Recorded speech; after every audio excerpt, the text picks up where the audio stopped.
Salam dostlar. Bugün vətəndaşlardan gələn sualları MyGov-un məsul sahibi Cavid Əliyev ilə birgə cavablandırırıq.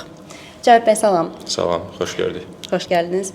Hazırsa suallara keçək. Bəli, başlayaq. Ümumiyyətlə, MyGov nədir və niyə MyGov hesabımız olmalıdır? MyGov vətəndaşlara dövlət xidmətlərinin rəqəmsal formada əlçatanlığını təmin edən tətbiq və veb platformadır. Vətəndaşlar MyGov hesablarına daxil olaraq burada özləri barədə müxtəlif məlumatları, iş yeri məlumatları, təhsil məlumatları, ailə tərkibi və s. bu kimi məlumatları əldə edə bilərlər. Həmçinin müxtəlif dövlət xidmətlərindən yararlana bilər. Misal üçün, siz məhkumluq haqqında arayış əldə etmək üçün müvafiq dövlət qurumuna fiziki yaxınlaşmalı deyilsiniz. Bunun üçün MyGov tətbiqindən istifadə edərək gün ərzində çox qısa müddət ərzində həmin arayışı əldə edə bilərsiniz. Mənə MyGov-dan müqavilə imzalamağımla bağlı bildiriş gəlib.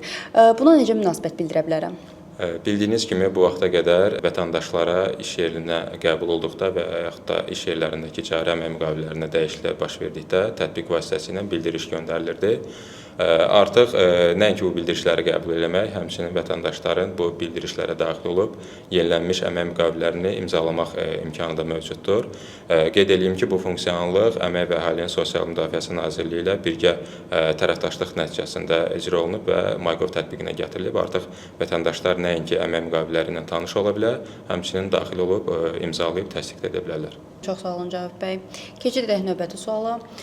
Müraciət tarixcəmi necə görə bilərəm? MyGov tətbiqinə vətəndaş daxil olmaqla burada müxtəlif dövlət qurumlarına etdiyi müraciətlərin statusunu izləyə bilər. Belə ki, vətəndaş daha çox bölməsinə daxil olaraq burada müraciətlərim səhifəsinə keçid edir və burada açıq və tamamlanmış müraciətlərinin statuslarını izləyə bilərlər. Bu isə vətəndaşlara hansı quruma, hansı tarixdə müraciət etdiyini, müraciətin statusunu şəffaf şəkildə izləməyinə imkan yaradır. Çox sağ olun. Artıq son sualı səsləndiririk.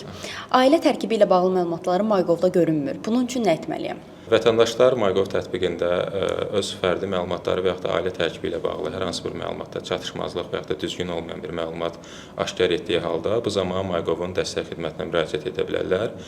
Qeyd edim ki, dəstək xidmətinə həm zəng vasitəsilə, həm də tətbiq vasitəsilə müraciət edərək müvafiq dəyişiklikləri bildirmək mümkündür. Əla, təşəkkür edirik Cavid bəy.